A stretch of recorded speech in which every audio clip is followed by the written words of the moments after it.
Assalamualaikum warahmatullahi wabarakatuh. Waalaikumsalam warahmatullahi wabarakatuh. Hello everyone and welcome to today's virtual seminar with title Transitioning to the New Normal in Higher Education, Sharing from International Perspective. My name is Betinur Fadila, Head of Research at IPMI International Business School, and I'm excited to be hosting this session today. It is wonderful to see more than 200 participants are coming online in Zoom live streaming channel IPMI Campus.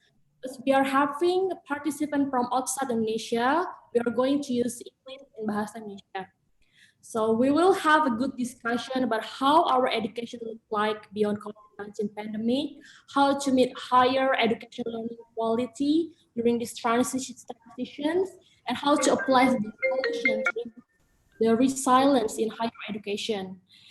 After that, we will have the final 20 minutes for question and answer sessions. So be sure to use the chat feature. So if you have any question, just pop them in there. And also thank you for those who already sent their questions during registration. Please stay with us till the end for insights from the speakers. It is my great pleasure to introduce our speaker. First, Professor Eri Julian Triblas Adesta from International Islamic University Malaysia. He is a professor and chair and a founder of Agile and Sustainable Manufacturing Research Unit.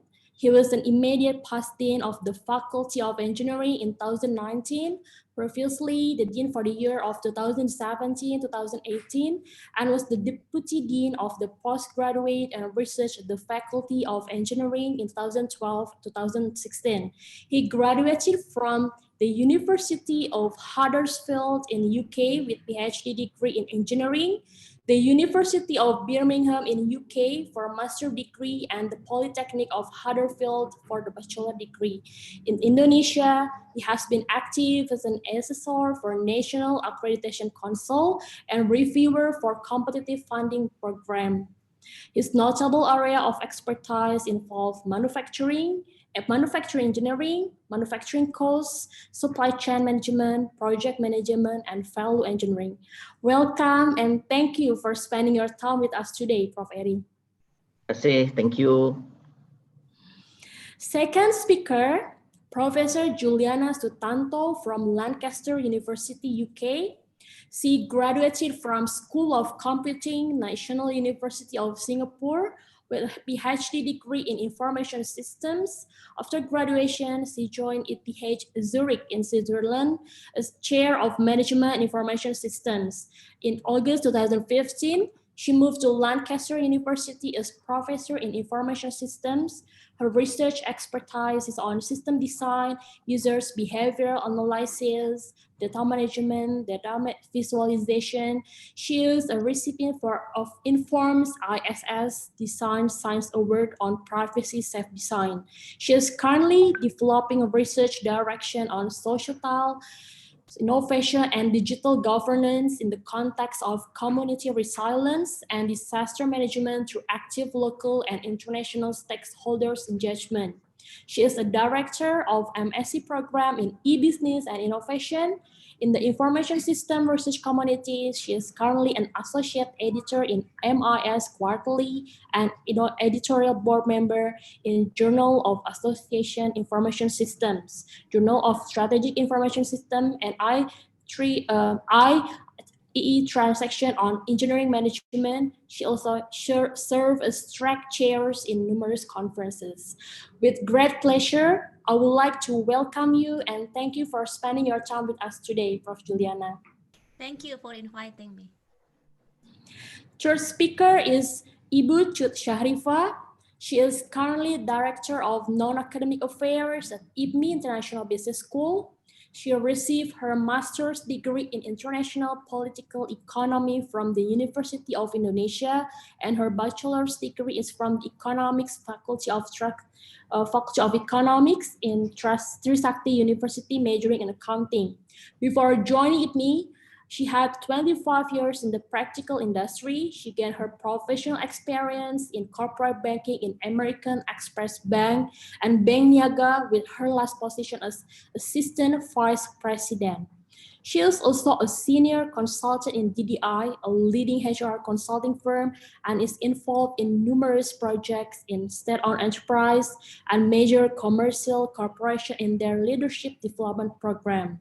Since 2019, she is a board member of the Duke of Edinburgh Award International Indonesia. Welcome and thank you for spending your time with us today, Ibu Diva. Thank you.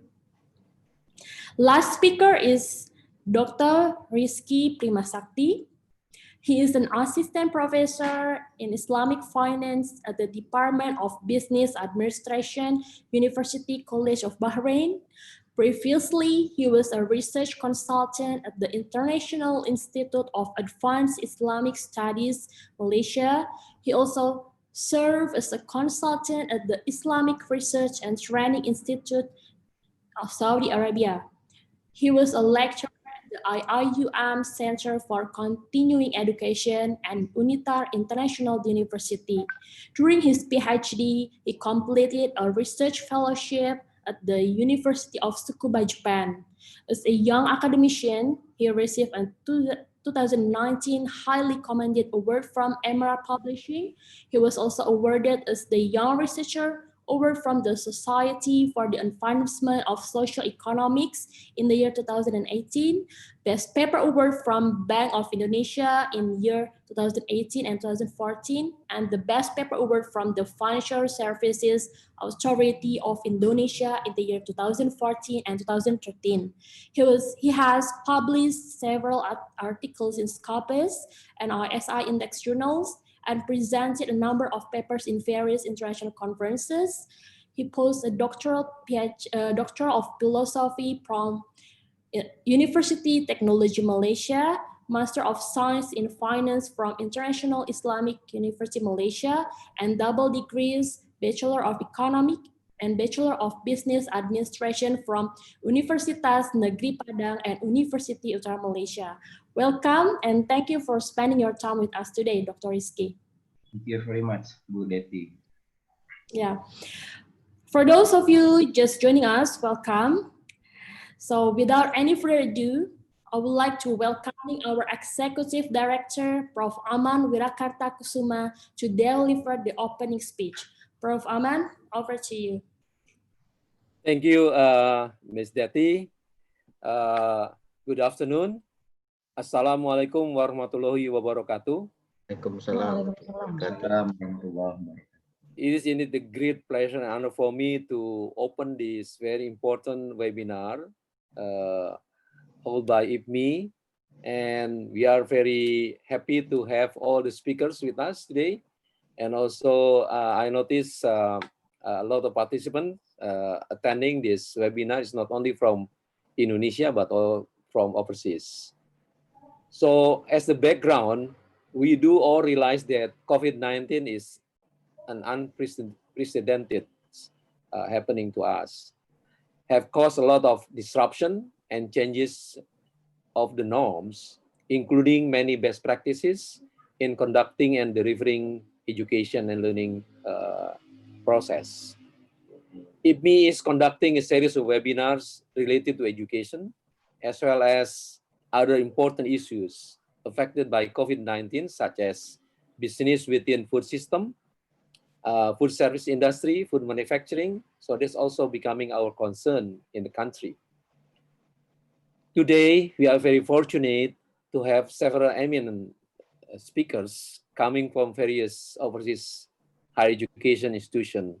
So we would like to welcome and thanks Prof. Eri Adesta, Prof. Giuliana Tonto, Dr. Rizky Primasakti, and of course, our own speaker from IPMI, Ms. Cut Sahrifa.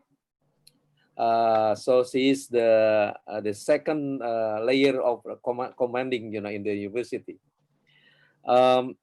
Welcome to all of you, and especially to all these speakers and all the participants.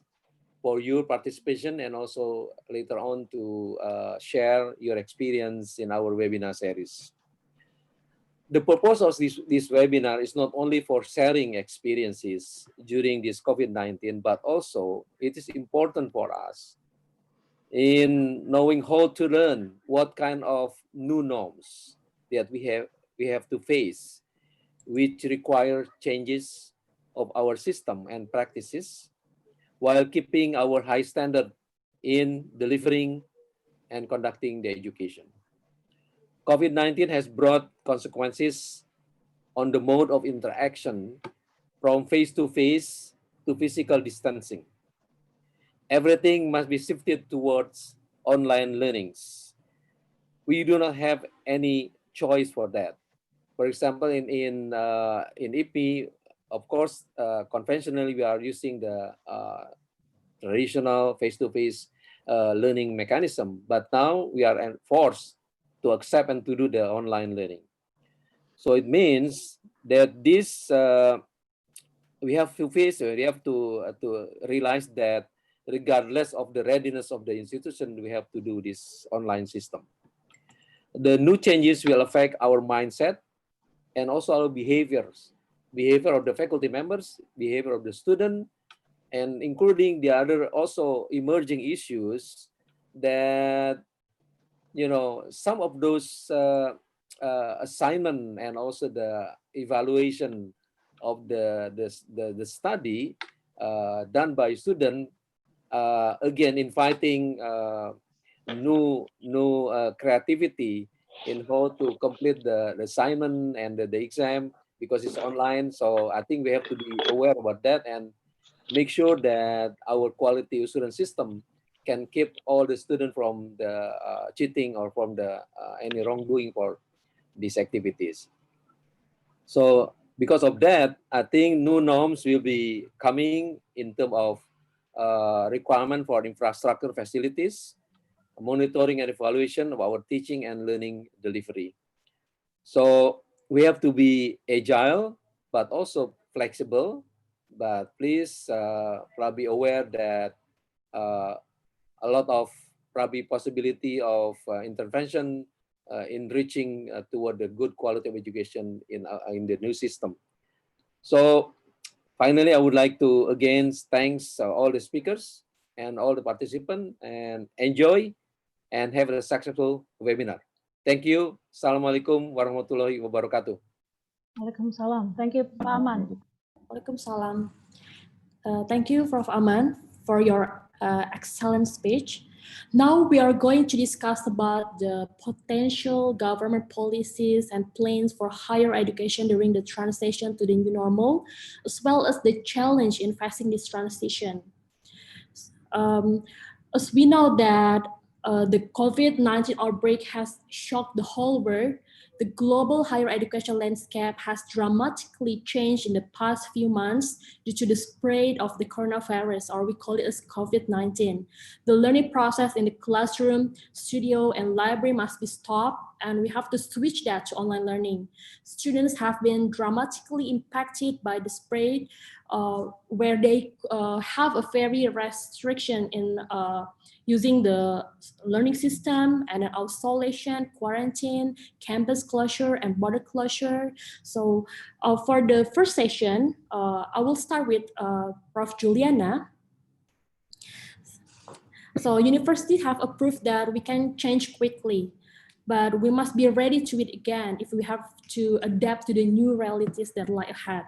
So during this transition, could you please share about the potential government policy and plans, and what could be the other challenge that may come in the transition? You can share it from your perspective, Prof. Okay. So this is not like presentations, right? It's the question and answer session, I guess. Okay. Yeah.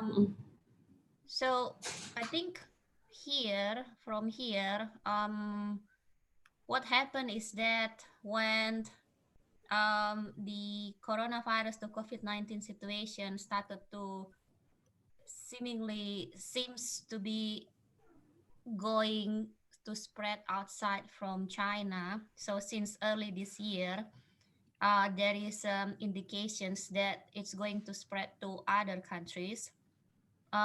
In Lancaster University, the university already prepared for the infrastructure.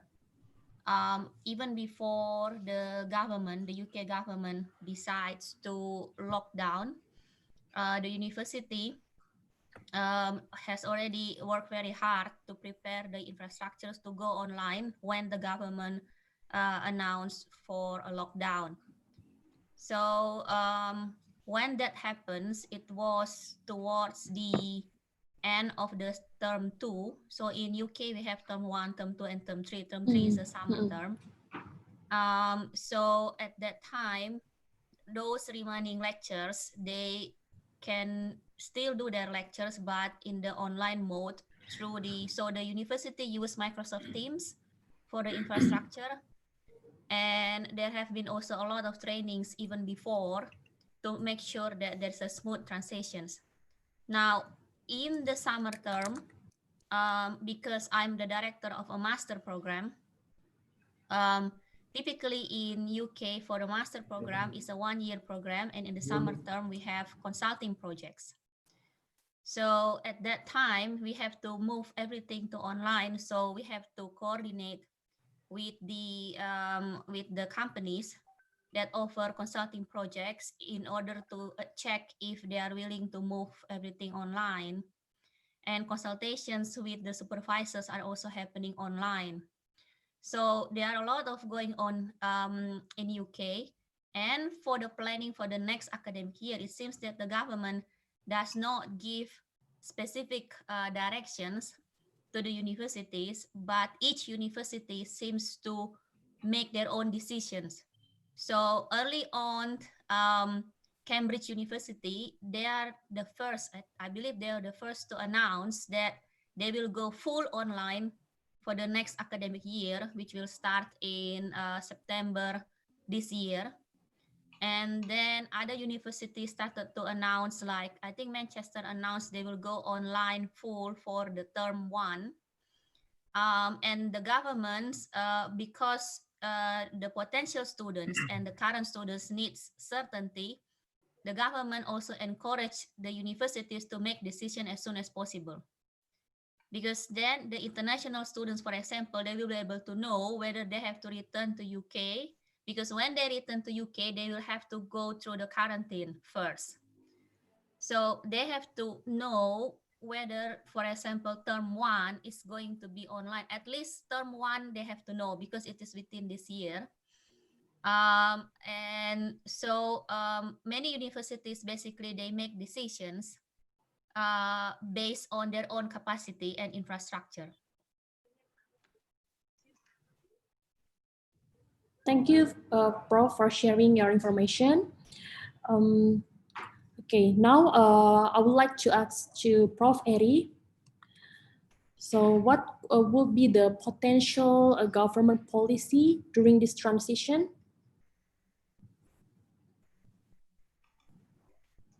Sorry, my microphone was muted. Okay, thank you very much.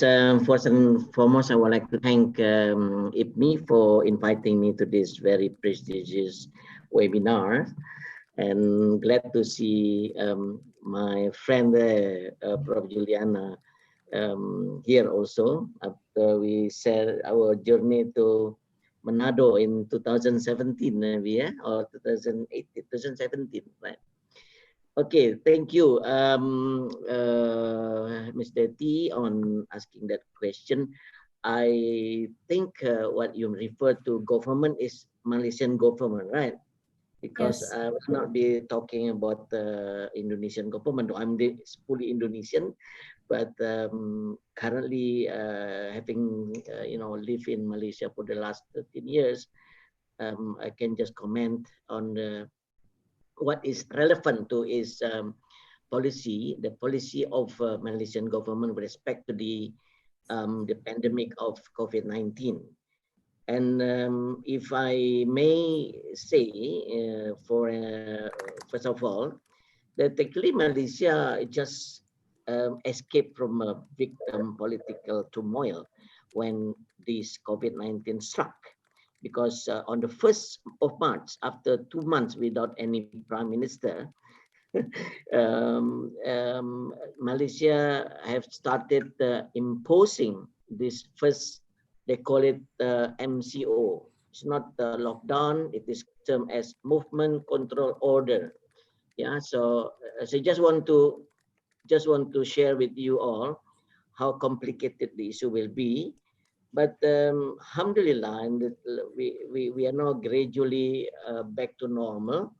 So the phase 1 of movement control order was introduced actually on the 18th of March up to 31st of March. This is the first one.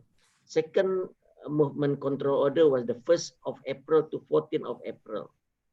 And that actually when the time of our student who stay in Mahala, starting to get uneasy about how long they're gonna stay in Mahala, because Mahala, if you know already, how is the campus look like? Students compulsorily have to stay in campus. I think Dr. Rizky also been there, Dr. Deti also been there also, so know very well about the campus. So the student have to remain in campus, very strict regulation. You cannot even go out of the campus. But on top of that, the university authority provide them with 3 meals per day. So don't worry about meal. Meal will be provided from breakfast, lunch, and then dinner. So you will be staying in your mahala, do not go anywhere. But that time, when come to the problem is actually when it is nearer to Idul Fitri, because they passed nearly Idul Fitri, so they asked to return home. Some of them, big number of them, are asking to leave the campus and return back. Majority is a local student, because they can also travel from, say, from Selangor to KL, from KL to other state. It's not also possible. So therefore, that after government let them go, they are returned back. Most of them, not all, because students from far away, from Middle East, they stay in campus until now. They've been locked up, semi-locked up in campus. That actually the magnitude of the problem. No, because having stayed in the campus, you have various issues, because if you are actually able to do and continue with your work in lab, there will be no problem. But that time, you are not allowed to go to the lab. You are not allowed. You just stay, and the most that you can do is go online, provided that the line is okay. But sometimes the line also not very okay. So that's actually another challenge. Yeah. But then slowly government now move to after phase 4, which is 29 April to 12 May, they're trying to adopt the situation, and phase 5 introduced from 13 of May to 9 of June, and then end up by what is now termed as recovery movement control order. Okay, in terms of this RMCO, which is recovery movement control order, it takes longer than the previous MCO. It will be from 10 of June, which is last week, until 31st of August. Okay, that's actually the time frame given for this. But with respect to our university life, for our student, we have trial period. Last 2 weeks, we try what we call is trial period. So students come back and try to highlight why is the difficulty. They are far away from Kedah, from other states. They have this problem. In fact, some funny but sad. Some of them not covered by the signal from the. So they have to go into the big tree and then put the mobile phone, which is only, I think, DG as acceptable, can receive the signal there, and put in the top tree there, and they start to go online from that, facility. and some of them in campus, of course, they have provided free internet access, but they also have some procedure to do that. So anyway, that is the bit that we have already completed last week, trial period. Now we are coming to what term as emergency remote teaching and learning, ERTL. The whole country are practicing this emergency remote teaching and learning, ERTL. So this period will last until the end of the semester. But we have to know that by 1st of July, that only the normal, so-called normal, like allowing final year student to come back to the facility, to the campus, and very strict. Even you cannot go into the gate. You know, if you are coming to the gate, the security officer will ask you what is the detail, what is your My Sejahtera, what's your recommendation, things like that. Very strict. So in fact, we are not allowing students to come back to the lab, and the permission are given and granted only for postgraduate, doctorate researcher with strict and stringent regulation. So they have to be under supervision, and somebody must be, with them and following all the protocol. So that is really what happened. So basically, now we are doing everything online for undergraduate, including that final year project, which have to do laboratory. They are only on very strict condition back under supervision on the 1st of July. So the 1st of July is this big day for them to come back and finish. Otherwise, they will be dragged into the new semester, which is very disadvantage for them, especially for international students. But they are taking into consideration only. People actually monitoring them from day to day. The management looking and trying to address these issues. Hopefully, it will not be affect so much on the students' learning and teaching. And then, of course, we have to practice the new normal. Everything, come to one center. If you go into the kuliah, which is the faculty, you have to only report one point. On that particular point, you have to be given authority, which direction they are going to up to this moment. But by 1st of July, I think is done. We're trying to open the department and everything. So that's actually basically the government of Malaysia is really stringent. Now today will be a big day. Also, the announcement whether or not the international students who haven't already returned back home are allowed to come back to Malaysia or not. So is that including my son? So my son is stranded in Indonesia, so he will have to get the approval by today whether or not they are allowed to come back to his campus in KL.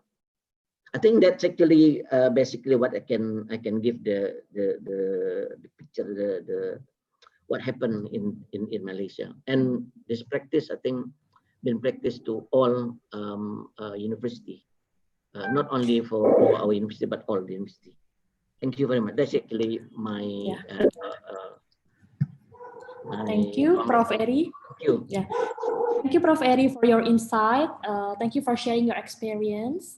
Okay, now we move on to the third speaker, Dr. Rizky. Yes, Ms. Detti.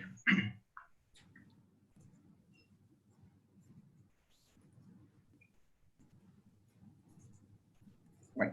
The same questions goes to me. Yeah. So I'm asking about during this transition, what is the potential government policies and plan for the higher education in Bahrain, and what could be the challenge in facing this transition from your perspective? All right. Thank you very much, Ms. Detti Fadila, for your invitation. But first of all, if you allow me to share my PowerPoint presentations to answer your queries, is it possible, yeah? Yes, sure.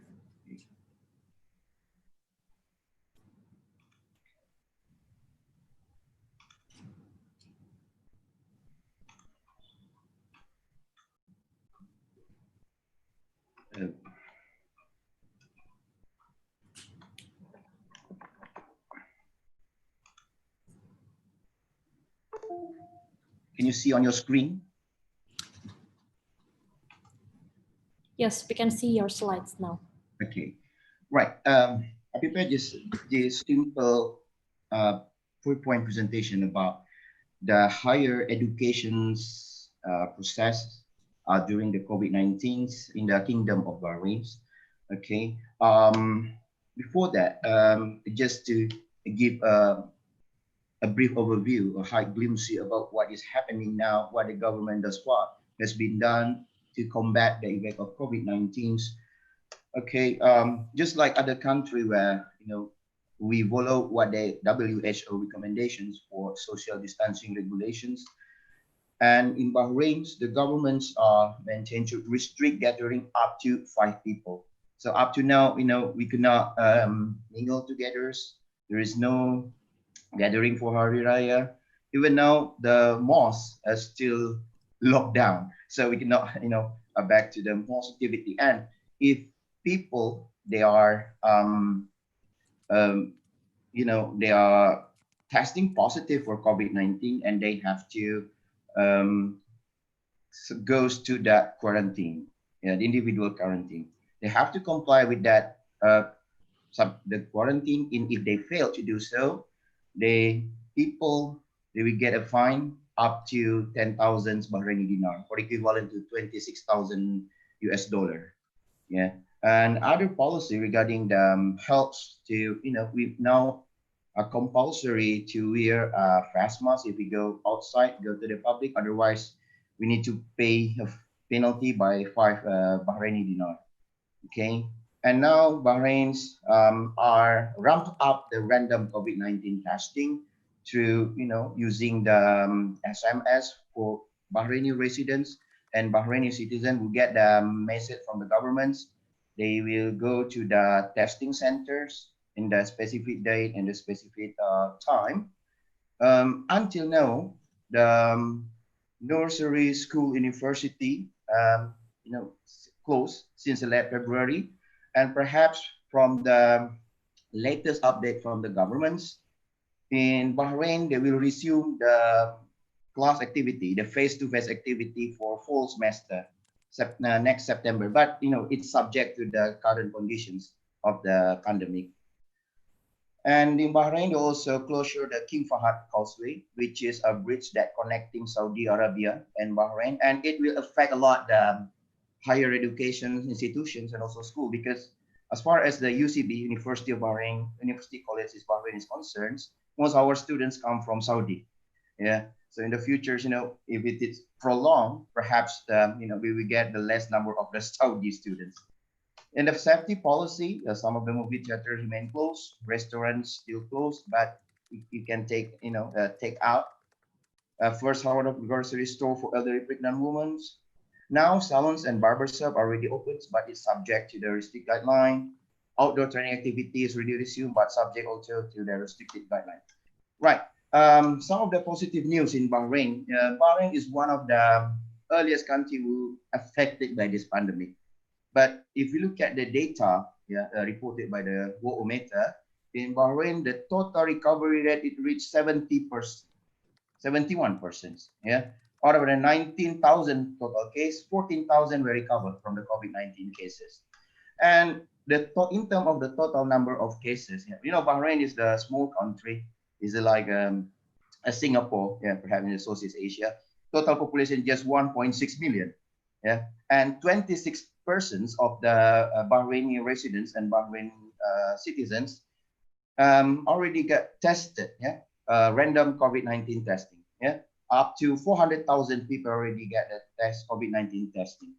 However, if you look at the number of the cases, it's keep increasing. It's still unfolding, particularly when the government start relaxing the lockdown after the Eid al-Fitr.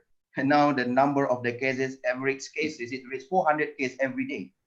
Yeah, and since the relaxing the lockdown, the number of the total death tolls is also increasing. Yeah, that's now I think the governments might to refer or to think about how to flattening the curve in the futures. Now it comes to the university. How are university in Bahrain responding to COVID-19, and what are the government policy to respond to your queries? Right. Just like other country in UK and Malaysia, in Bahrain, the governments already set up the e-learning system even before the COVID. Yeah, in UCB, University College of Bahrain, we have using Microsoft Teams platforms to deliver the online activities. Yeah, others university using a Blackboards, Zooms, Googles, and the governments provide a necessary guideline and standard for e-learning system.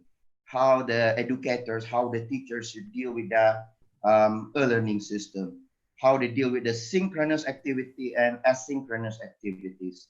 Make the teaching activities not too much, not too much loading content. You need to make it simplifying, and then that teaching activities must be in line with the institutional accreditation standard as stipulated by the kingdom.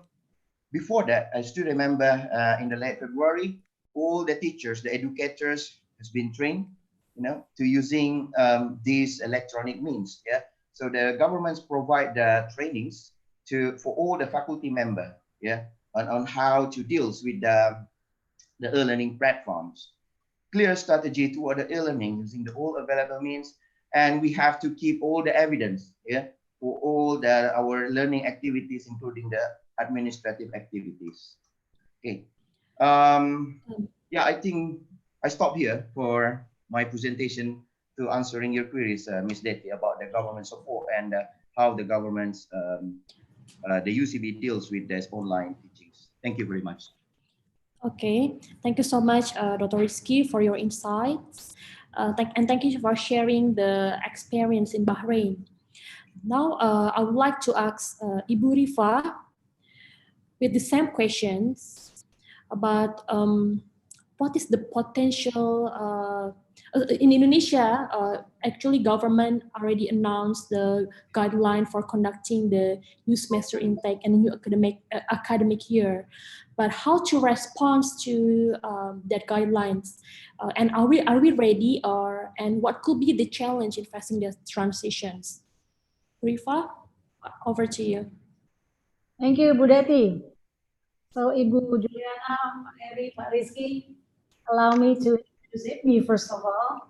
Maybe not all of you know it, but we are a little bit different from what you're experiencing, and yet we are actually experiencing the same, in the sense that on a national scale, I think all schools are affected by this COVID-19. Similar to what Giuliana has mentioned, that at the very early stages of COVID-19, the government had not announced any policies. So therefore, we were left to just deciding what to do with what we had to do. And it was actually the state-owned universities that took actions. So it's a bit similar to what you have been saying to us, or been telling us, because IPMI is we're not that big, and actually we did also follow these big state-owned universities, what they did in trying to, first, number one is that we had to secure the safety of our students, of course. So allow me to also introduce IPMI, just so what you will understand when I say that we're a little bit different. It is because we are a sekolah tinggi. We, unlike Ibu Giuliana, Pak Eri, dan Pak Rizky, you are all in universities. So I guess that not big size of us has actually helped us to be more easier, more flexible in taking actions. Let me just share a little bit of what IPMI is and who we are. Bu Deti, allow me to do that. Perhaps I can have. Okay, let me just take this.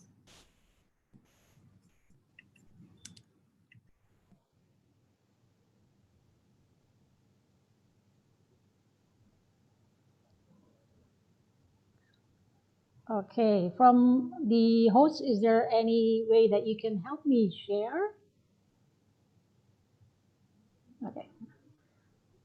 I hope everybody can see the slides.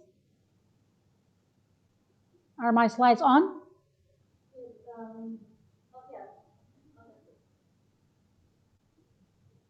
Well, is it on? Okay. I hope everybody can see who we are. I seem to be not hearing. Yes, we can see your slide. Oh, okay. All right. Sorry for that. Thank you, Pak. So, so who are we? And this is something that I always take pride in explaining who we are. We always say, just ask your CEO. So, IPMI, we are very proud that our alumni, they usually become Yes, it's CEOs on. of. Okay, thank you. So we Yes, always it's say on. that if anyone asks who we are, then just ask your CEO, because many of our alumni have become CEOs of state-owned companies, of big corporate, commercial corporations, and so forth. And we do have ministers from our alumni also. And IPMI, well, we take pride also in declaring that we are a pioneer of the MBA school in Indonesia. We were established in 1984, and we were one of the first, the MBA program to use the Harvard case studies. In 1984, not many schools were delivering the lessons using case studies. We are also fully delivering in English, 100% till now. And like I said, everyone will see that we don't really have that many alumni like perhaps Ibu Giuliana, Pak Rizky, dan Pak Eria. We have about, to date, about nearly 3,000 alumni. And that makes us relatively small.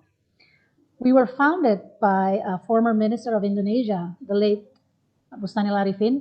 He had a dream at that time in the 1980s of being able to develop professional managers, because at that time, professional managers were the ones coming from abroad or working in multinationals like Citibank, Unilever, and so forth. So he was dreaming of having a school who can develop a local professional manager with very good quality. And that is why we adopted the case study from Harvard. We had a lot emeritus professors actually designing our curriculum. And we have two programs. We have the BRAD, Bachelor of Business Administration. We have also the program, which is MBA program. Besides the degree program, we also have the non-degree program, which is the executive education. And from the executive education, we develop training programs that's specifically for corporations. And we are proud also to say that we have been serving various large state-owned companies also, Pertamina, Bank Indonesia, and so forth. We have the research and the Center for Sustainability Mindset, and that's probably something which I think Pak Eri, Pak Rizky, Ibu Giuliana, if we can have a joint research one of these days, it'd be very, very good. And also, just take a look at our campus. It's small, but it's very homey. We have a modern furnishing inside, but we have a very good Art Deco style from the facade. These are our classrooms, and these are this is the resource library, resource center. And this is our international collaboration. We do have collaboration where we have exchange student program, where we have joint research. We would like to have more on faculty exchange. However, the COVID has sort of stopped that right now. But we're very happy if we can expand this international collaboration pretty soon. Now, this is the question that Budeti has asked me, transitioning to the new norm. So I purposely gave this picture with empty chairs. And that's what's happening, Ibu Bapak. We're having empty classrooms right now, empty auditoriums. And what are we going to do about it? Well, first of all, the safety is one of the priority of the management of IPMI. And that is, of course, the employees and also the students. So since March 24th, we've announced that we would work from home. And we've actually only started to open our campus for the employees, not yet the students, only about, I would say, 5 days ago. And this is the transitioning period. And we are doing it in accordance with the government regulation from the DKI Jakarta. It's a transitioning period. So of course, we have developed health protocols in place, and it would include all the standards. I think WHO has issued a policy on this, and we are following the policy of WHO and our very own Ministry of Health policies, which is the maskers, the sanitizers, and all the cleanliness, and using our own utensils. Our cafeteria is still closed because there are no students also. We don't allow our employees also to have face-to-face meetings above 3 people. We would have Zoom, well, we're using Zoom right now. And we have work shifts also. And for the students and the faculty, well, it's very, very interesting to know that all of a sudden there is a dramatic acceleration of online teaching and online learning. And I think this is very interesting, is because for those who never thought that they could teach using this technology, and in just 1 week, even less, we had that potential, we had that skill. And it was actually what we thought that could be difficult of adjusting ourselves to this technology. Apparently, it's something that humans can easily do if they are facing that sort of situation. For IPMI, of course, we have already been announced by the government to have for the higher education, it would be online, regardless of whatever zone we are in. So the government has actually, for the whole of the span of the education from the elementary to the higher education, we are classified into zones. Red zone meaning it's very risky area, orange zone, and then we have the green zone. The green zone meaning is that you are free from the COVID-19. And it's very interesting to know that we were notified by the government that out of all the schools in Indonesia, 94% is in the red zone. But that's about 400 major capitals that they assessed. So probably they didn't go into all the cities or towns of Indonesia. But out of all the provinces and the major cities, 400 of them, and it was 94% that we are in the red zone. So that only leaves 6% in the green zone. But then there's a question of asking, in that green zone, do they have this technology? Or so again, we're facing with a lot of challenges. I think the government is also facing these challenges. However, we feel that the higher education has been, especially for universities and IPMI in particular, so we've decided to take matters into our own hands, but of course with the guidance from the government policies. And now we have this seminar, virtual seminar. All of us are here through virtual seminars. We're also taking the opportunity to reach out, which we couldn't have done previously because it would have to be physical, reaching out to cities and promoting IPMI, our name. Right now we are able to do so by all these virtual seminars. We're reaching thousands of people. In fact, for this event only, I think perhaps there were about 600, 500 registered people wanting to attend this event, even though there's a little bit smaller number who actually attend right now. But it's just amazing that with these virtual seminars, we can actually go and disseminate knowledge everywhere. One of the innovations that we did to help students not being able to come here physically is to allow them to enroll with the non-test enrollments. So we assess their transcript, their report cards for high school students coming to our undergrad program. And we also do online interview. In fact, the online interview is a very critical element of the assessment process. That goes also for the graduate program, where we also impose the non-test enrollment.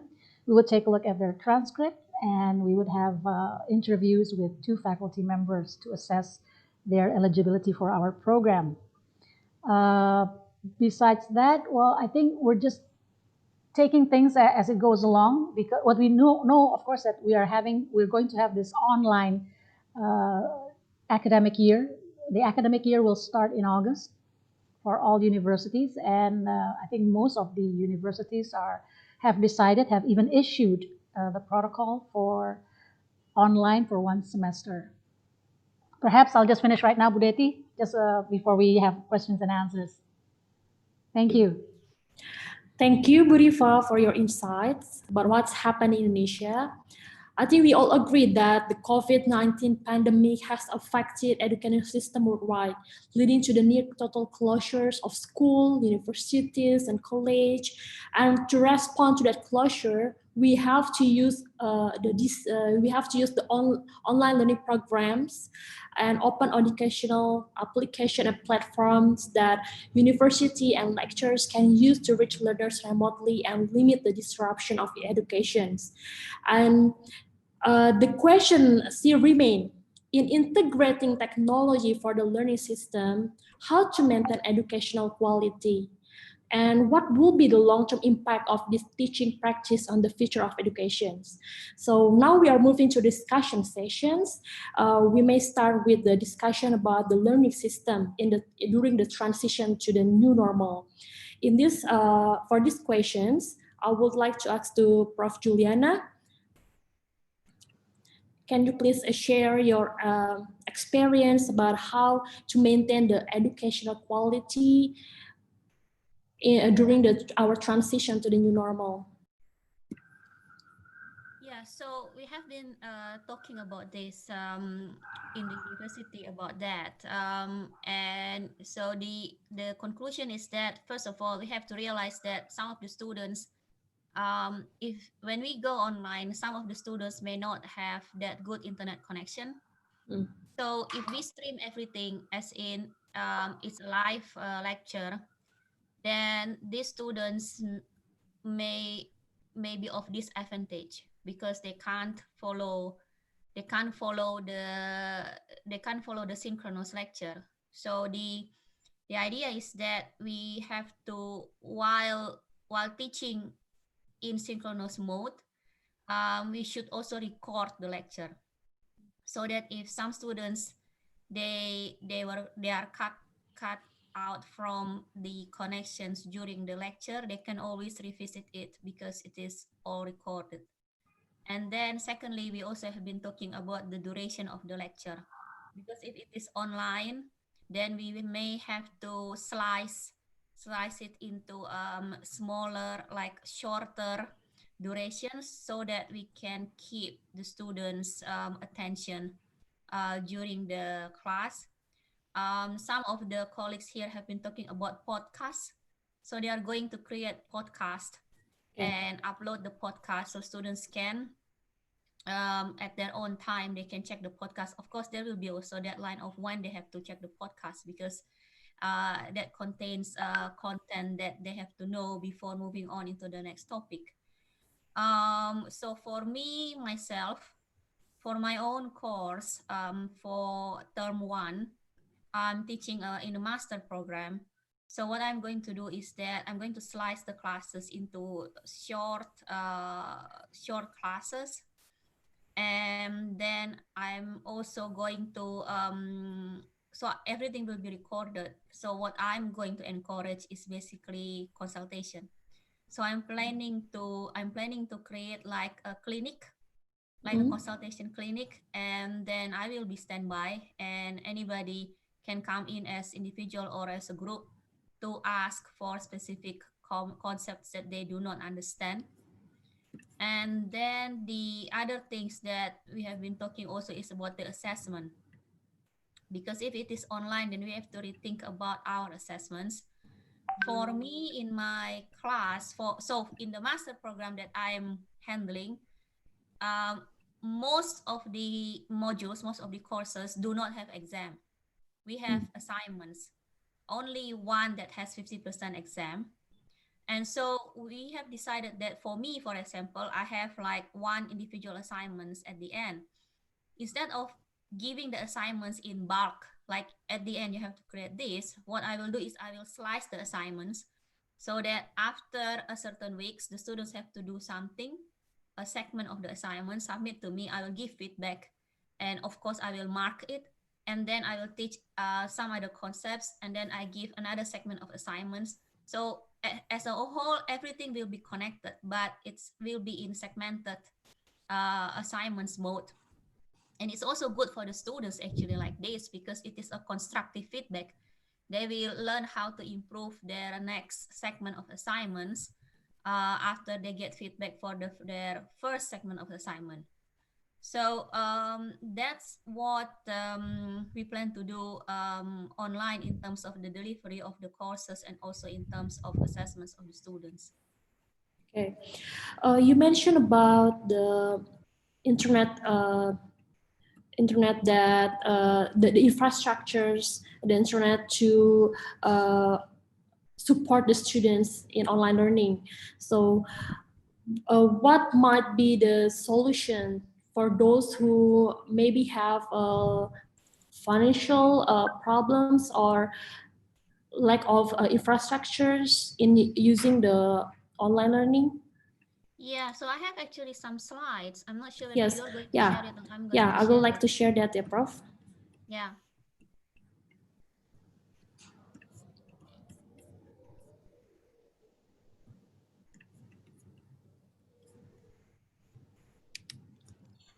So I think this is the introduction. I already introduced me, so you can skip this one. Now this one, I'm not going to talk about my research here because this is not the platform to Okay. talk about my research. We're talking about I will. teaching. But if you look at the down there, on the left hand side down there, you can see that it is a class in a virtual world. So it is an online world called Second Life. Now, this one, when I was in National University of Singapore, when I was doing my PhD, towards the end of my PhD, I was also teaching the entire module, so the entire class, and I had around, I think, close to 200 students at that time. And at that time, there was an experiment of doing the tutorials not in the classroom but in this online world. So at that time, the National University of Singapore, they invested in the Second Life and they created tutorial rooms in the Second Life. They mimic one of the buildings in NUS for that. And so what happened is that during that class for the tutorials, I split the students. It's like for some students, tutorial one will be in the online world. For some other students, it will be in the chat room. And then for the following week, everybody will go offline. And then after that, I rotate them. So there are three modes of tutorial at that time that I did. One is offline, the other one is online through chat room, and the third one is online in the Second Life.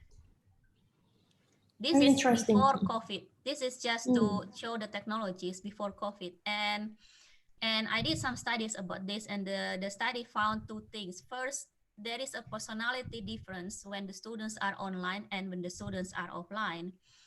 And they seems to be braver online. And then second, we also found that the Second Life, this virtual world, is too rich.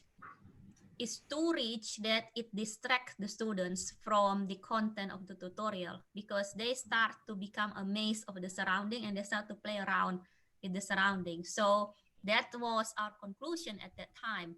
Whereas the discussion forum, the chat room, is okay because it's just text. I'm there, they discuss, and it's like chatting, and that one is okay to maintain concentration of the students. Now, if you go to the next slide, Okay. you can skip this.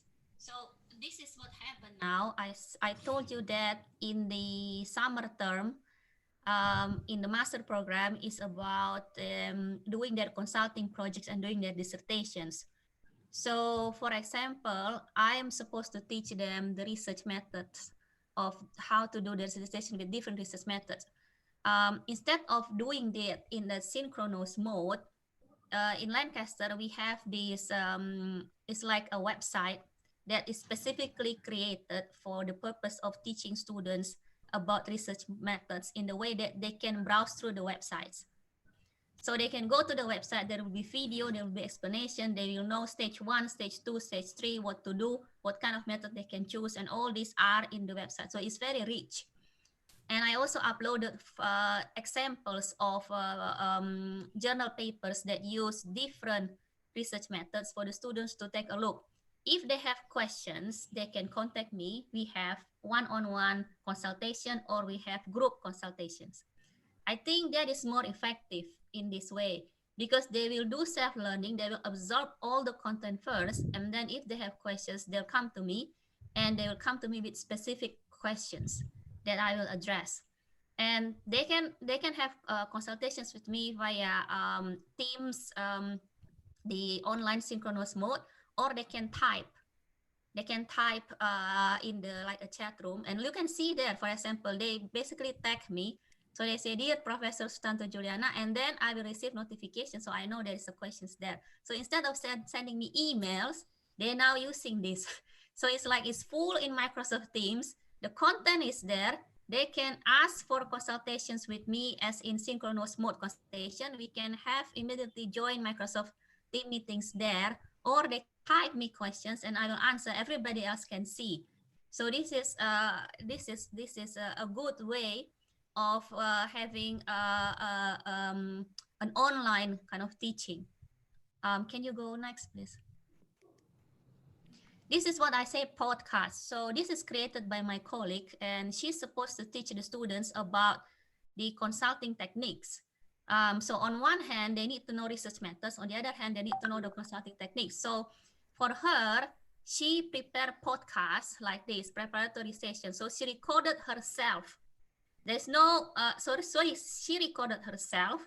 She put it online. If you can see there, she put prepare session 1.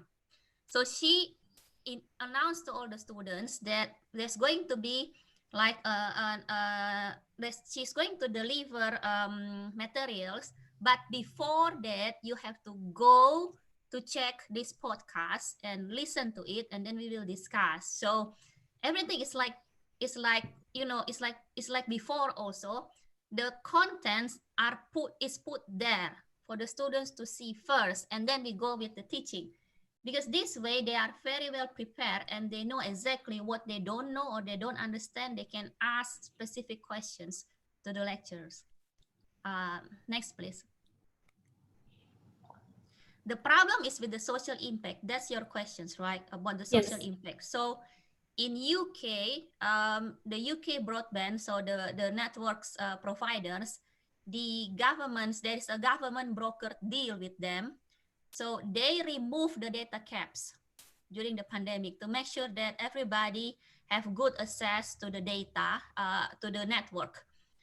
So the limited connections, they move away from limited connection. You know, if you subscribe to a particular network provider, there will be different packages. Depending on your package, you will get limited or unlimited. So in this particular situation, the government has a broker deal with them for them to remove these data caps, so everybody can have good connections, internet connections. On the second one that you see here is the laptops. So how can somebody follow like the online class using phone? It's very small screen, so they need to have laptops, right? For some students who are from not so well-to-do families, they may have maybe one laptop shared across 3 children, for example. So that is so ineffective. So during the coronavirus lockdown, laptops are offered for online school lessons at home. So pupils can borrow laptops to use during the lockdown. And also some libraries in the universities also offer laptops for students who need to borrow laptops.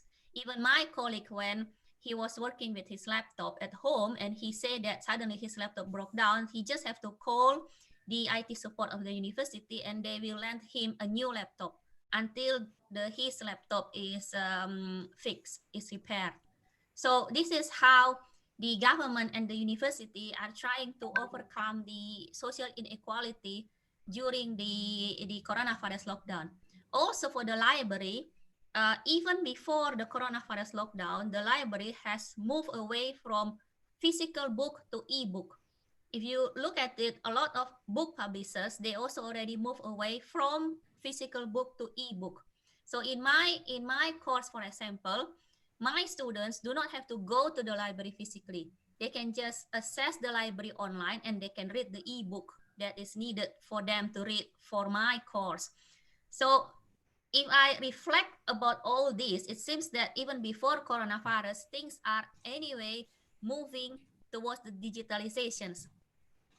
Then the coronavirus is like the time that when it happens and finally people say, okay, so now we move to full digital, and then we will see how it goes. It has been also a talk that maybe next year the learning will be a blended learning. Blended means combined mix between online and offline, because we may have to still maintain some social distancing next year, early next year. So that's what I can share with you regarding the technology aspects.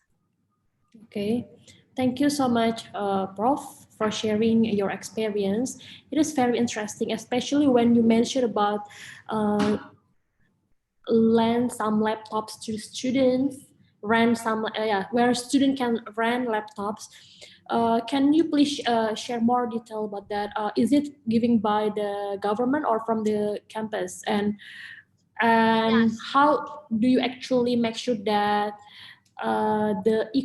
you mentioned about equitable access. So how to make sure that that strategy is a good one. It's a good strategy. So about the laptops, from what I know, the government's, I mean, students, what I say by students is not just university students, but also primary school and, you know, the other students who need to borrow laptops. From what I know, the governments have this scheme for them to borrow laptops to study from home. At the same time, the universities also give laptops for students to borrow, so they don't pay like rent it. They basically borrow. So it's by the principle of good faith, basically, and by the principle of trying to overcome the social inequality. About the network data connections, like what I said before, that before the coronavirus, depending on what package that I subscribe to, my internet may be worse than your internet, for example.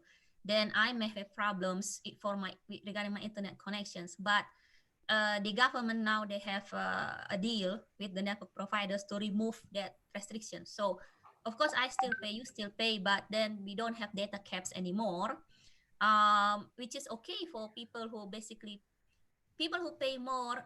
You may think that they may feel that this is unfair, but actually in this kind of situations, the social equality is the one that is in the discussion here. And so as far as I know, nobody complained about this, and everybody are happy with this kind of deal from the government with the network providers to ensure that there's no data caps. Okay, thank you so much, Prof. Giuliana. So now we are moving to Dr. Rizky. So we have the same questions. So in integrating technology for the learning system, how to maintain the educational quality? Maybe you can share your experience in Bahrain, in University College of Bahrain. Thank you very much, Ms. Detche. How to maintain the quality of teachings amid the pandemic in the Kingdom of Bahrain. By the way, for maintaining the quality, here in UCB, we need to comply with the set of guideline and standard, which is set up by the BQA, Bahrain Quality Assurance. So in this regard, for all the process, assignment process, midterm, and final examination, it should be moderated internally and externally. And we keep maintaining it during this pandemic. Yeah. So all the teachers, the lecturers, the class materials, assignments, and final examination will be moderated, but we do it online. Yeah.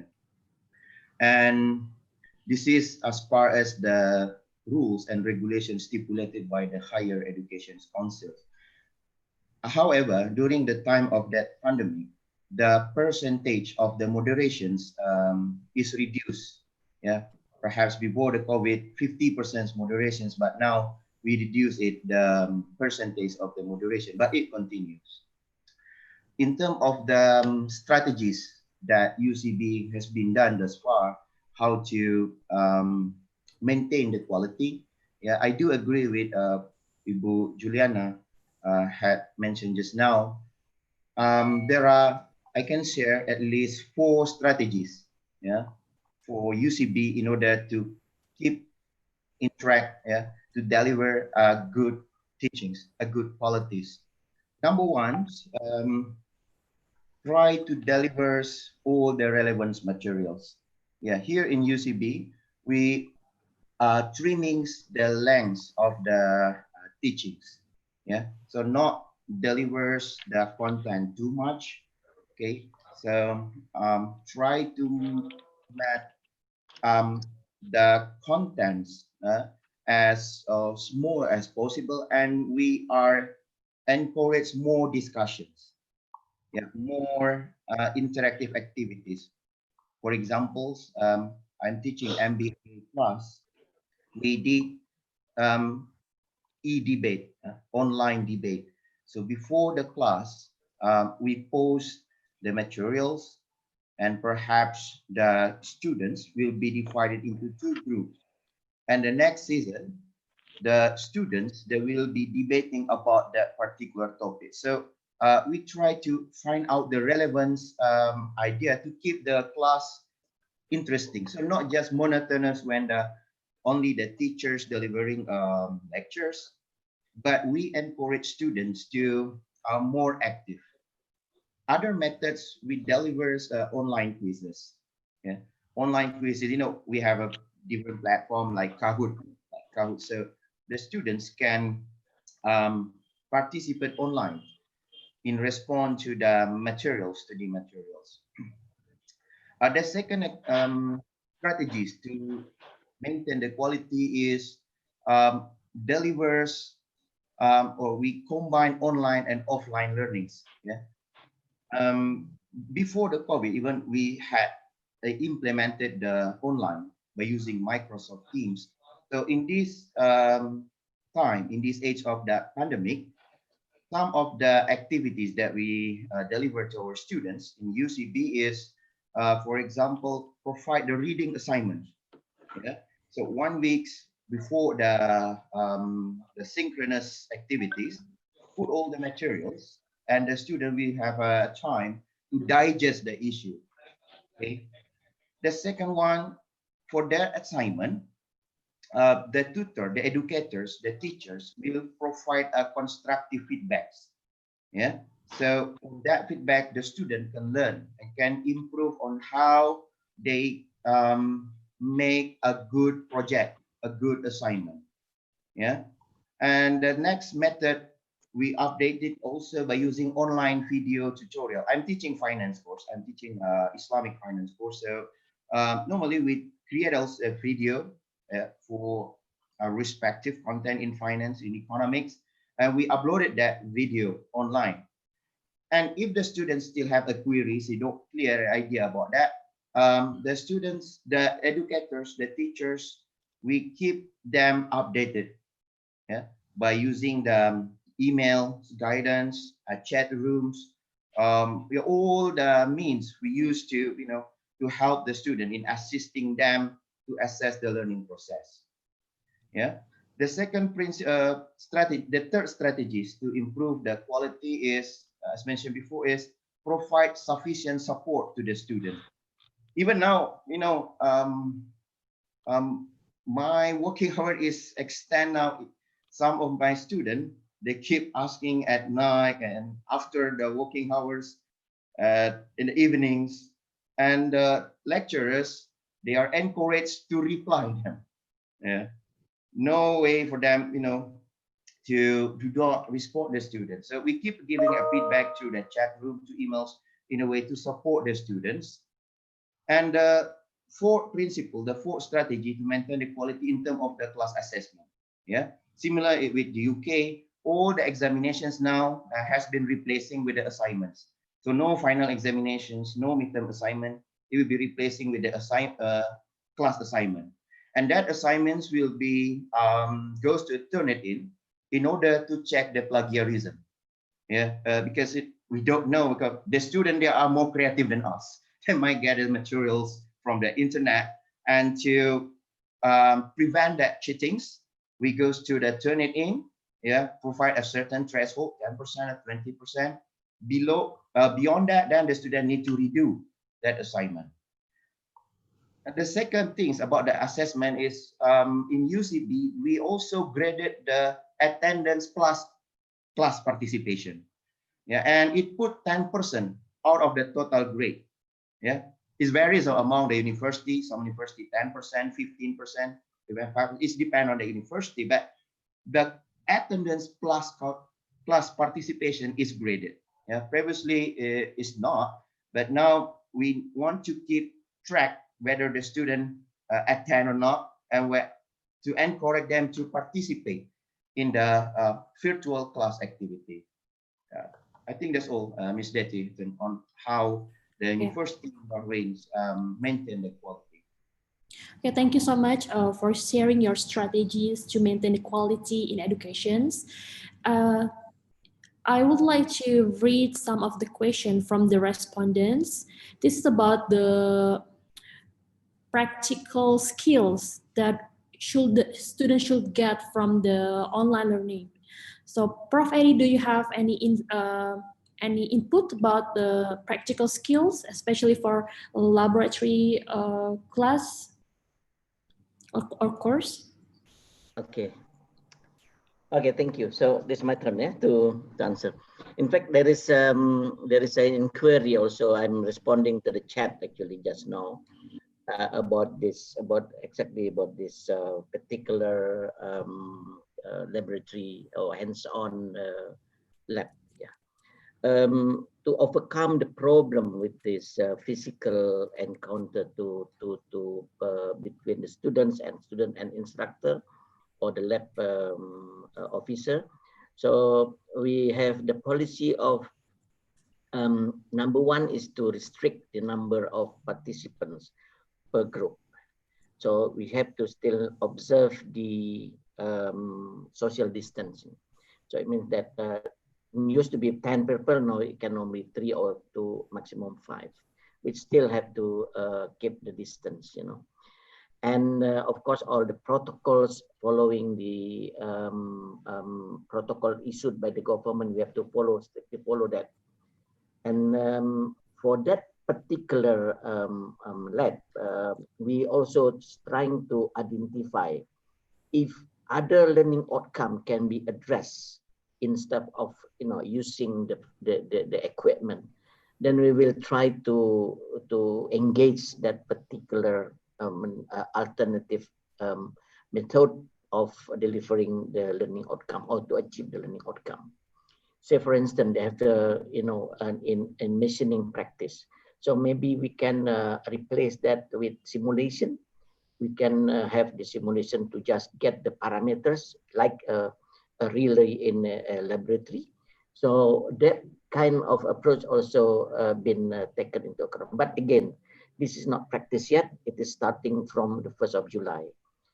And I would like just to make, before I forget, to share about a little bit of been issued by the regulator, by the government. Yeah, I mean, both of you know that in Malaysia we all university have to follow strict regulation issued by MQA, yeah, by Malaysian Qualification Agency.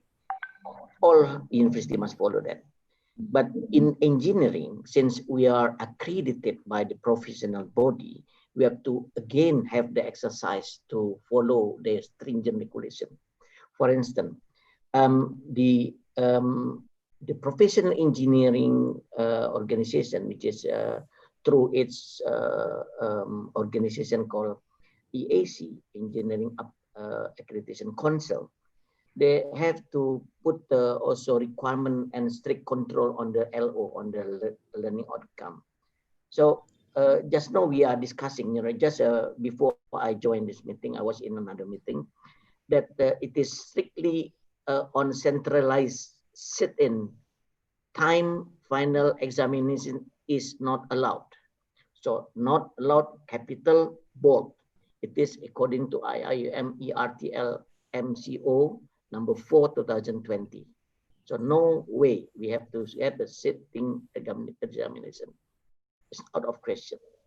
Number 2, lecturers must choose one of the following 2 approaches to deliver exam-based assessment for this semester only.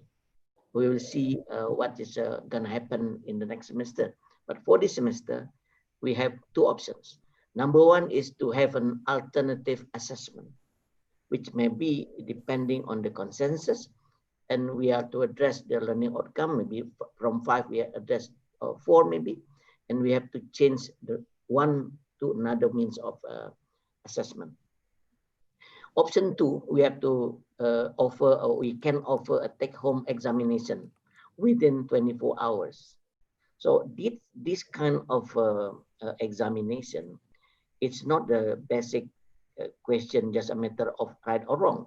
So we will take an extra mile to provide a kind of challenging question.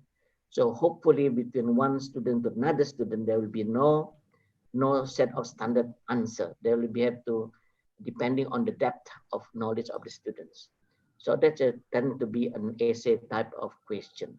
So even it is a quantitative kind of approach, we also demand the student to elaborate more on what is his or her understanding. Number 3 is that 50% of passing will not be applied, because we have, according to rule from our Engineering Accreditation Council, that the final test or the final exam must, you have to pass. In order to pass the course, you have to pass the final exam. This is a very stringent regulation. Not to mention that our examination script must be vet by another. Yes, I mean, two of you know this very well, that the examination script must also be vet by others 2 members of staff. And this regulation of passing 50% of a final exam for this semester only will not be applied during this, what we call as or we term as ERTL, emergency remote teaching and learning. And number 4, synchronous final exam, either option 1 or option 2 is not allowed. So it means that we are not allowed to have this kind of synchronous final exam. We have to just go for asynchronous. So that's actually what happened in and especially in IIUM. So now let me try to answer your question about that particular lab. I think when you address that thing in detail, we have to see the nature of the lab itself. We have not many labs. We in IIUM for engineering, we have only 108 labs. So the lab that we have, of course, not all the students must go to that lab. We divided the teaching lab and also the research lab. So if you trying to look into detail of what is to be done by students, for instance, taking aeronautic or aerospace engineering, it will be quite different to people in biotechnology, for instance. So therefore, we will have to look into the discretion of each of the department and so the program to be able to define and to actually do the examination based on the hands-on. Otherwise, we have to go for a simulation. So that's a possibility. Okay. I don't know whether I have to continue to your question before. So I would like to ask. Yeah. Okay. Okay. Thank you, Prof. Stop here because you're only asking about this laboratory, right? Yes. Okay. Yeah. Thank you, Prof. I would like to ask also to Ibu Rifa regarding the student mobility activities. Any strategies to maintain the student mobility activities during the transitions? Okay, Betty. Well, of course, in the sense, many of the activities, student affairs activities, will need to be halted because of the COVID-19. However, we have continued to seek or identify activities which can be provided online. Among other is business case competitions. We are still having those kind of competitions, but of course, it is done online. In fact, one of the interesting event that happened just about a month ago was the formation of the Students' Council, the executive board of the Students' Council. We had the pledge online. We had them saying the pledge online, and it was formed online. It was actually they campaigned online. Is again, we need to be skillful in making these online activities, of course, interesting, and that's very important for the undergraduate students. Whereas for the graduate students, we normally have these enrichment by having, for instance, Melbourne Business School executive MBAs coming from Australia to Indonesia to have this immersion program where our MBA students would also immerse with these executive MBAs from Melbourne Business School. However, that is probably going to be halted because of COVID-19. We don't know yet whether we would like to have it done online, because it's that is a kind of activity that might not be so interesting to have it online, because the foreign students, the Australian MBA students, would need to physically visit the companies here in Jakarta when they are doing this immersion. So that's the kind of activities that would probably be delayed or rescheduled until perhaps the first quarter of 2021. What we do have is there was a question about the exchange student. Would exchange student be continued? We're proud to say that IPMI is continuing the exchange student program, but online. So from what we know from the government regulation, that all classes pertaining to theoretical classes should be delivered online. Again, like Pak Eri juga ya, all practicum would have to be done physically, which is offline. However, the government is encouraging universities to delay this practicality skills, practicum, to the end of the semester, is for them to delay this so that we would know the situation of the COVID, whether it would be safe enough for the students to have it conducted on campus. So again, only the classes that are allowed right now are the laboratorium practicum, but that would also be encouraged to be delayed to the end of the semester. Begitu, Bu Deti? Thank you, Buriva. So that's actually a question from the student's perspective. So I would like to go for detail from the educator's perspective. As we know that during this transition, we have to make sure that the learning outcome can be delivered to all the students effectively and efficiently. And then we also have to create many strategies to make sure that we are not only giving the best quality, but to make sure that we also still be productive during this transition. So maybe Prof. Giuliana, can you share your experience other than learning, other than teaching activities, maybe your research activities and other activities, how to keep productive during this transition, and what kind of strategy do you implement to make sure that you are still adapt with the changes, still giving the best for the education? So in terms of my research activities, well, it depends if the research activities involve social interactions, like if I have to interview or do a focus groups, then that basically have to all be moved online.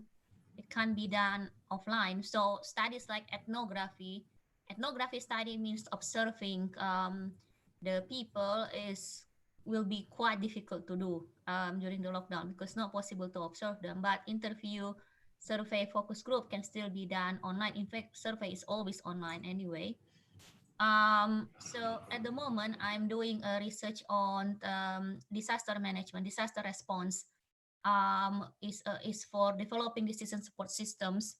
So it's to develop decision support systems for BNPB to use for disaster response. Now, I'm quite lucky because I started this funded research late last year, and we already completed the first phase, which needs quite a lot of interactions with the stakeholders.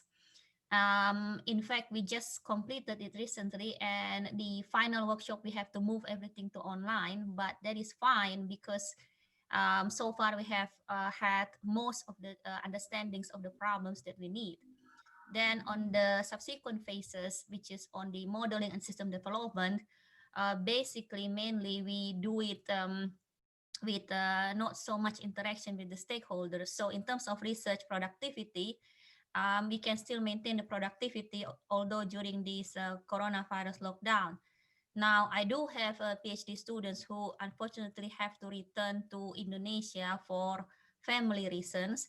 And here in Lancaster, it is okay to apply for doing PhD remotely. So in these situations, he has to be in Indonesia for an extended period of time, and the admin allow him to do that with my permission as a supervisor. So I have to assess whether it is possible for him to do that, to remotely do his PhD from Indonesia, and I think that it is possible given the stage that he's in now. So in terms of research, especially for PhD students, whereabouts, I think that means as long as the supervisors agree, or as long as the supervisors feel confident that the PhD students can still do the research, even if the students are not in UK, the admins will not have a problem with that.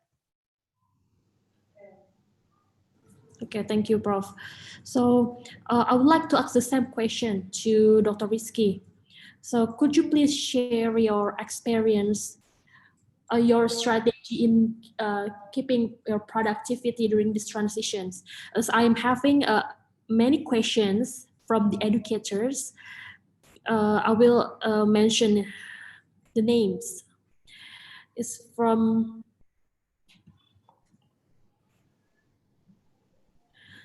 ST Widowati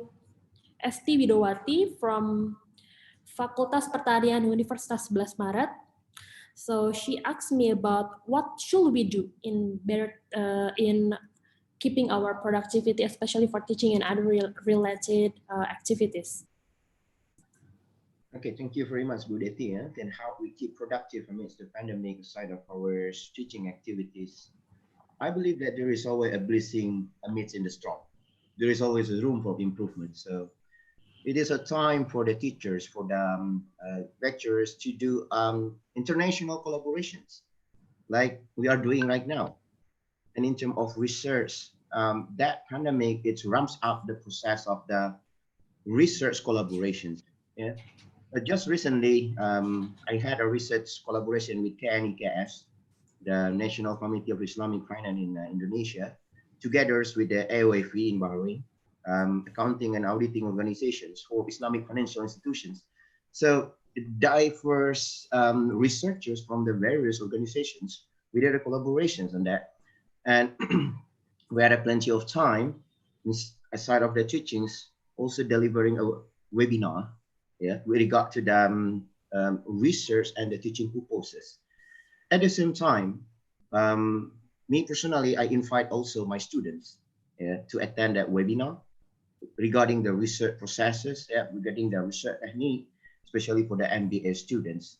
So yes, I believe that pandemic, it provides opportunities for us in order to increase the international collaborations in terms of the research, webinars, and even the teachings. Some of my colleagues, he had an idea to have and guest lectures, yeah, to give and then how to do a best research in your field in the finance, in Islamic finance, for example. So things like these are the collaborations that possibly it will be done during the time of the pandemic.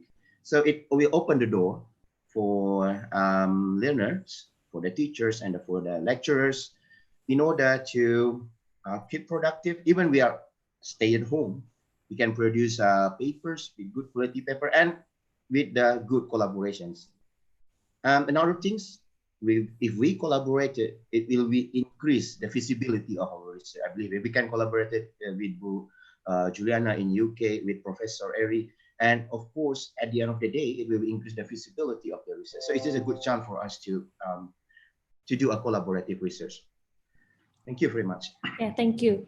It is very interesting about international partnership. So, Prof. Eri, can you give some advice on how um, to maximize the opportunity from the international partnership during these transitions?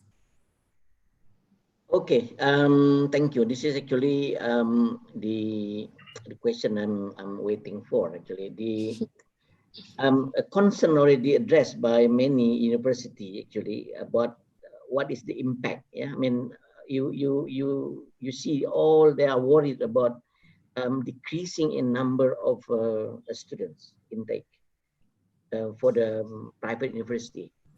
And the university is one thing.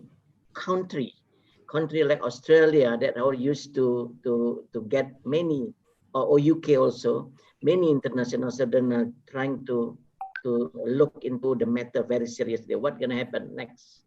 So therefore, when we are talking about recruitment of international students, because we are also international university that have coming from 120 different countries for our students, I think we have to see the what is it called, the ecosystem of the student itself, the ecosystem of a student as a whole. When the student coming actually from whatever country, we have to look into what is actually the essential. Like us, for instance, our student coming, majority coming from Middle East, specifically the required number of countries, like Qatar, on that particular region, yeah, and also well represented. The latest is many coming from China. One batch we have 700 students from China. Yeah, so this actually a challenge to maintain that particular, I mean, number of international students. If you know that Malaysia is trying to very hard to maintain this position in Asia, to be a leading hub for higher education.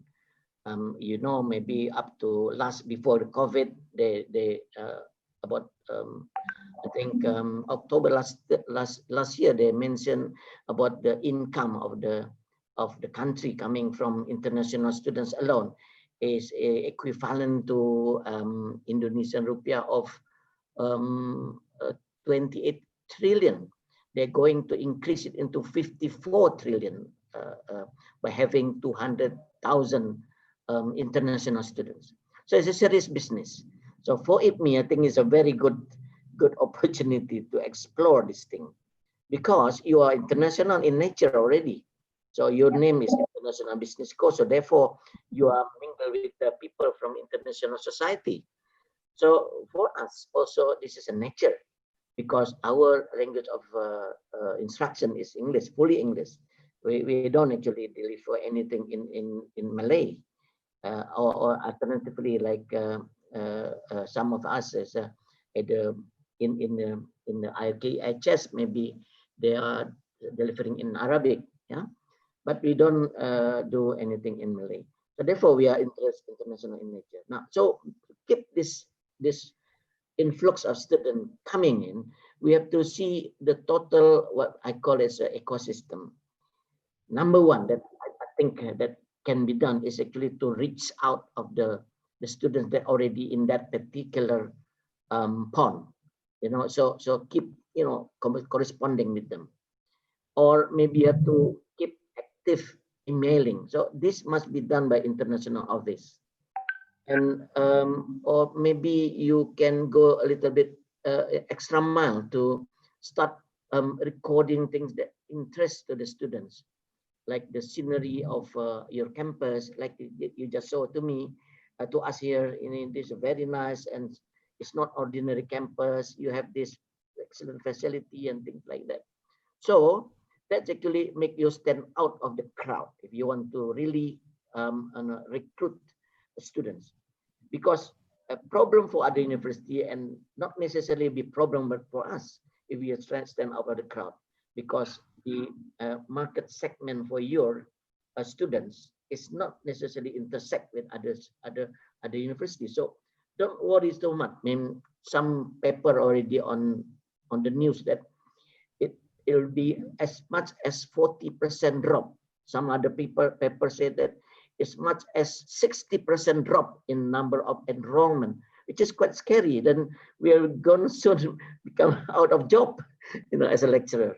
So therefore, with this, we have to be proactive to try to address that particular, if you like, market segment that you have. You will not be going to other market segment, or maybe you may be trying to address other segment that's already a big player there. But for us, still we have many, like China student. Actually, it's a new market for us, and they're coming in bulk. But of course, we have trouble. Why? Because the English, we have to upgrade the English for 1 year. They're still not improving. That actually technically can be done and may be done. But again, if you have your campus empty of the student, that's a very big problem. Now, just a few minutes ago, there is a decision from the Ministry of High. This is called the team that actually looking into this COVID-19. That all international students, a valid visa holder of international, can return back to Malaysia. So the opening of this, they want they don't want to lose this opportunity, but they take some risk, by allowing them back by stringent regulation. So again, if really we want to take that as an opportunity, we have to change our business, our SOP, if you like, to recruit the students. For instance, we just waiting, somebody will register us. No, it's no longer valid to do that. I think you have to come into personalized recruitment, if you like. You come and knock the door, prospective students, if you like, to invite them to university. So that's actually what I term as customized marketing strategy. Maybe we'll have to host virtual open houses, virtual online orientation, or like many business are having this virtual advisor, if you know what I mean. This online 24 hours, because when you sleep, somebody else must be waking up in other part of the world. So you cannot just stop business by just okay, so we are now out of office hour, we stop business. And when we are going to sleep in other part of the world, they are still waking. They are starting a new days. Yeah, there. So that's actually the different attitude that I would like to share with everybody. Because no, I agree that the future is quite blurred and quite vague. What's gonna happen next? But we have to, come with a new strategy to go, extra mile to identify our prospective students, and can be done by collaboration. I'm trying to predict in the future that it's not necessarily for every university to share the same physical laboratory, because that facility can and may be done nearer to the hometown of the students. So the student virtually can be from anywhere in the world. So they can learn through this. And we have to just adjust our attitude of changing the attitude of looking to their face, to real face-to-face, to become this kind of approach through online. You can still see the pimples and everything, of course. But that actually the new norm that to be introduced in the our business as a educator or as a lecturer. Thank you very much. Thank you, Prof. Thank you. So you just explained about what is the new normal in education. Yeah. I think so. Purifa, do you have any input about the international partnerships? Well, COVID or not, we're still very much open to having future collaborations with the international partners. I think it can be done because what we have done so far is we're establishing local partnership with local universities. It's actually part of the program. The government has also announced with our new young minister, we call him Mas Nadim, very forward-looking, very young. Well, he has this.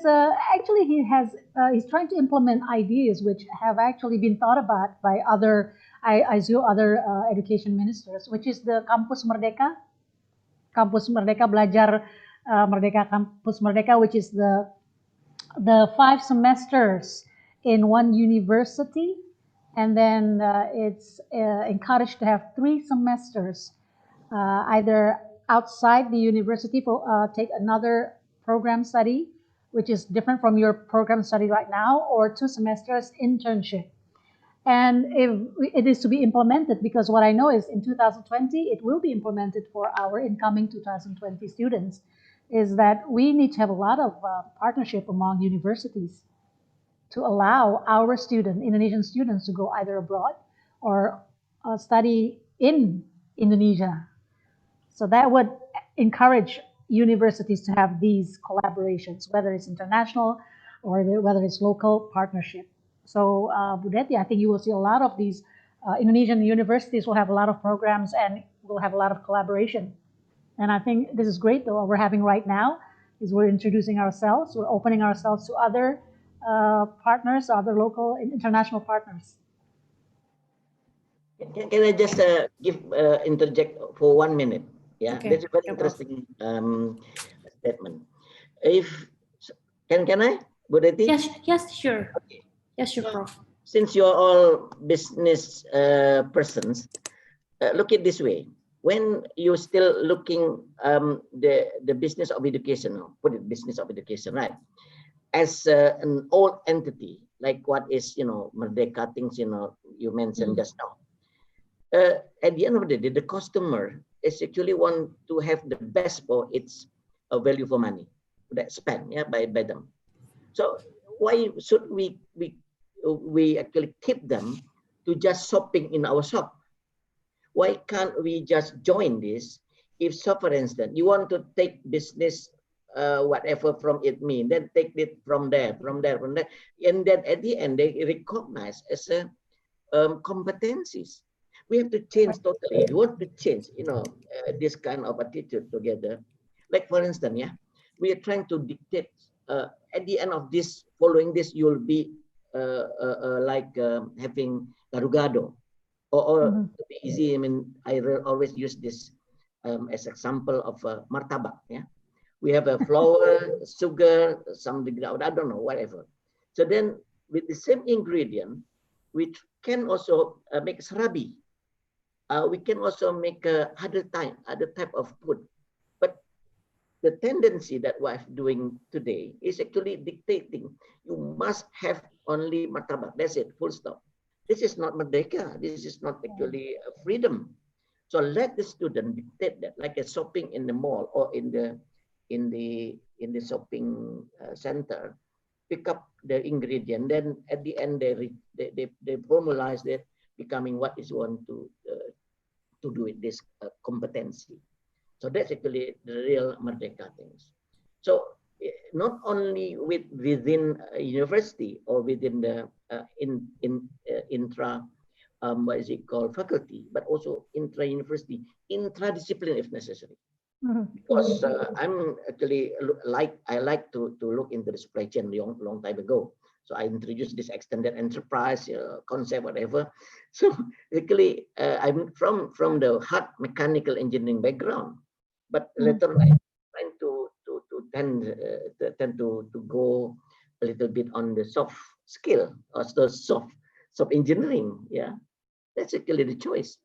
So my wrap up of this thing is actually let the student choose. Let the student have real, truly freedom of choice in life. And this is the only thing that we can see in the future, that we are addressing people for the need of the future. Otherwise, we are taking so much of people alive, from the early. Totally agree, Prof. Yes, thank you. I agree with you. It's Merdeka Belajar Kampus Merdeka. Thank you. Terima kasih, Bu Deti. Ya, terima kasih juga, Prof.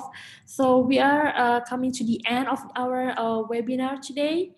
So thank you so much for Prof. Giuliana Sutanto for your insight and your best practice in implementing a good and high quality education, educations. And also thank you to Dr. Primasakti. Thank you to Prof. Eri, and thank you to Ibu Rifa for sharing your insights about how we should be ready during this transition in the new normals. So before we close the sessions, I also want to inform all the participants that the recorded version of this webinar will be available in YouTube channel IPMI Campus. And also thank you for all the participants for your time. Thank you for participating in the Q&A, and also for sending your questions in the registrations. And I hope that everyone have a wonderful day today. Thank you. So let's take pictures together with all the participants. Thank you so much, Prof. Giuliana, Dr. Rizky. Thank you, Pak Eri, Bu Giuliana, Pak Rizky. We should meet again. Terima kasih. Yeah. Thank you. So let's take pictures together. Okay.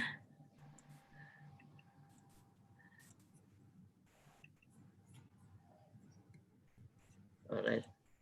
Okay. Thank you. Okay. Smile, everyone. Another. Yeah. Belum. Okay. Smile, everyone.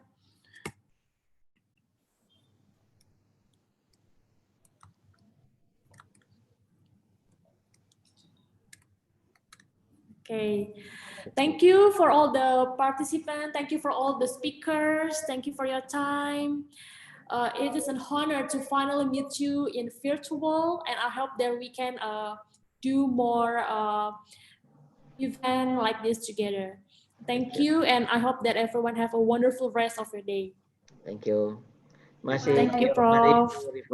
Thank you, Prof. Giuliana. Thank you, Dr. Rizky. Thank you. Okay, Assalamualaikum. Waalaikumsalam.